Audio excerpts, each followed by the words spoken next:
दज्जाल की आमद से कबल जुज़वी तौर पर इमाम महदी का मैंने जो तस्करा किया, उस हवाले से बाद साथियों ने सवाल किए, वो पहले आएंगे, कैसे आएंगे, एक ही रात में कैसे सारे के सारे मुसलमान उनकी तरफ माइल हो जाएंगे। मेरे भाइयों, इमाम महदी अहले सुन्नत का इजमा है, अभी पैदा होने हैं, और उनके वालिद का नाम अब्दुल्ला और वालिदा का नाम आमिना होगा।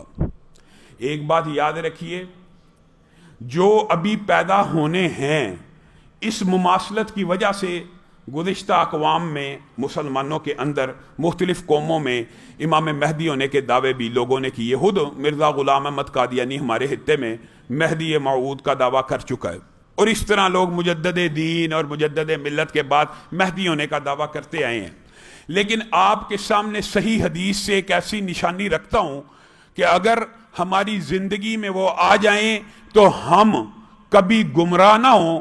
हाँ, एक बात ज़रूर है कि उलमा ने, मुहद्दिसीन ने कहा कि इस निशानी के ज़ाहिर होने का इंतज़ार करना बेहतर है, अगरचे सबकत ले जाने वाले जिनको शरह सदर हो, वो ज़ाहिर सबकत ले जाने वाले होते हैं ईमान के अंदर।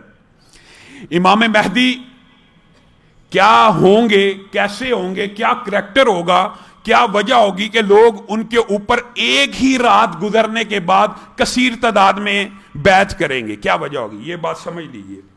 इमाम महदी का जिस दिन खाना काबा के तवाफ के दौरान उनके हाथ पे बैत होनी है, उससे कबल उनका मुआशरे के अंदर, उनका मुसलमान उम्मत के अंदर कोई चर्चा और शोहरत नहीं होगी, कोई चर्चा और शोहरत नहीं होगी। खाना काबा के अंदर तवाफ कर रहे होंगे, बाद अल्लाह वाले उनको पहचान लेंगे, यही इमाम महदी हैं। उनके हाथ पे जब बैत करेंगे तवाफ के दौरान, क्या होगा, बात फैल जाएगी कि इमाम महदी तवाफ कर रहे थे, उनके हाथ के ऊपर उस दौर के बड़े बड़े शयूख ने बैत कर लिया, उनको पहचान कर कि ये नौजवान उम्मत मुस्लिमा का निजात दहिंदा है। लोग मुतवज्जे होंगे खबर की तरफ।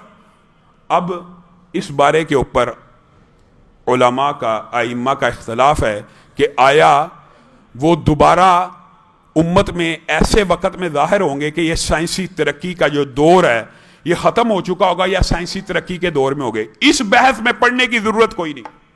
आपको इत्तला मिलेगी इमाम महदी की बैतुल्लाह के तवाफ के दौरान बैत हो गई है। आपको पता है, इस बैत की हदीस की वजह से बाद लोगों ने खाना काबा में दौरान तवाफ महदी होने का दावा किया और इस हदीस को अपने हक में इस्तेमाल करने की कोशिश की। और अभी ज़्यादा अरसा नहीं गुजरा, हालिया 50 बरस नहीं गुजरे, आपको पता है सऊदीया में बैतुल्लाह में एक जैली इमाम महदी ने इसी तरह दावा किया, और चूंकि दौरान तवाफ था तो बहुत से लोग उसकी तरफ माइल भी हो गए कि ये निशानी तो पूरी हो रही है। लेकिन इमाम महदी की सही हदीस में जो 3 निशानियां याद रखनी है, वालिद का नाम अब्दुल्ला, वालिदा का नाम आमिना, दौरान तवाफ बैत, क्या इसी निशानी के ऊपर ईमान लाया जाए? नहीं, आपने और मैंने, हम तक इत्तलाफ पहुंची, रुकना है। हदीस के अल्फाज हैं, उस वक़्त के जो हाकिम होंगे, जब बैतुल्लाह में इमाम महदी के हाथ पे बैत हो रही होगी, वो उनको सरकोबी करने के लिए कि ये तो बगावत होगी, ये तो महदवियत का दावा हो गया, ये तो हमारी हुकूमत का तख्ता उलट जाएगा, वो उनके लिए एक लश्कर जरार भेजेंगे। इमाम महदी कैसे एक ही दिन में उम्मत मुस्लिमा की आंख का तारा बनेंगे? इस वजह से बनेंगे, उनके लिए लश्कर जरार भेजेंगे कि इसको पकड़ा जाए, बैतुल्लाह से गिरफ्तार किया जाए, इसको तहत कर दिया जाए। होगा क्या? वो लश्कर जब मदीना से कुछ आगे पहुंचेगा, ये है वो निशानी मेरे भाइयों, जिसकी वजह से एकदम पूरी उम्मत इमाम महदी की तरफ बैत के लिए बढ़ेगी, पूरे का पूरा लश्कर जमीन में धंस जाएगा। ये सही हदीस में था, पूरे का पूरा लश्कर जो इमाम महदी के खिलाफ निकलेगा वो पूरे का पूरा जमीन में धंस जाएगा। अब ये बात होगी, मुसलमान उम्मत को पता चल जाएगा यही इमाम महदी हैं। बैतुल्लाह का तवाफ कर रहे थे, वालिद का नाम अब्दुल्ला है, वालिदा का नाम आमिन है। ये जो लश्कर हजारों की तादाद में इनको पकड़ने के लिए निकला, जमीन में धंस गया। अब जब ये तीनों निशानियां पूरी हो जाएंगी तो बेख्तियार होके मुसलमान उम्मत जहां जहां भी होगी इमाम महदी की बैत करना शुरू कर देगी।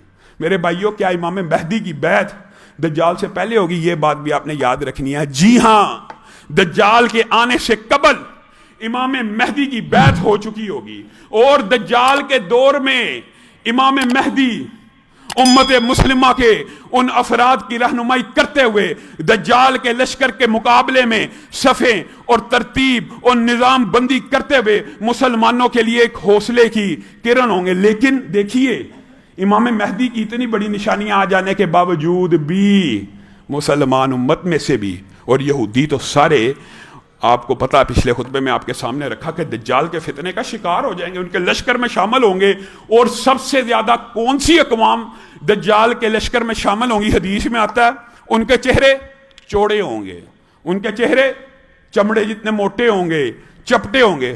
مراد یہ ہے کہ آج کل دنیا کے اندر چوڑے چپٹے چہرے چمڑوں کی جیسے جن کو کہا جاتا ہے، آپ کی صرف اطلاع کے لیے کہہ رہا ہوں، وہ آپ کو پتہ اس خطے کے لوگ ہیں، جاپان کے، فلپین کے، چائنا کے، جن کے چہرے، جن کی حدیث میں جو نشانی ہیں وہ پوری آتی ہیں۔ اکثریت ان کی، یہودیوں کی اور مسلمانوں میں سے جو بھی، حالانکہ امام مہدی کا اتنا بڑا واقعہ بھی دیکھا ہوگا، لیکن پھر بھی اس کے ساتھ ایسی استدراجی قوتیں ہوں گی کہ ان کے اوپر ایمان لیتے چلے آئیں گے۔ جیسے گزشتہ خطبے میں بعد آپ کے سامنے رکھا، روٹیوں کا پہاڑ، اناج کا پہاڑ، ایک رات کے اندر اندر، حدیث کے الفاظ ایسے ہیں کہ زمین کو کہے گا خزانے نکال، تو زمین کے خزانے اس طرح اس کے ساتھ ہو جائیں گے جس طرح شہد کی مکھیاں اپنی ملکہ کے ساتھ ہو جاتی ہیں۔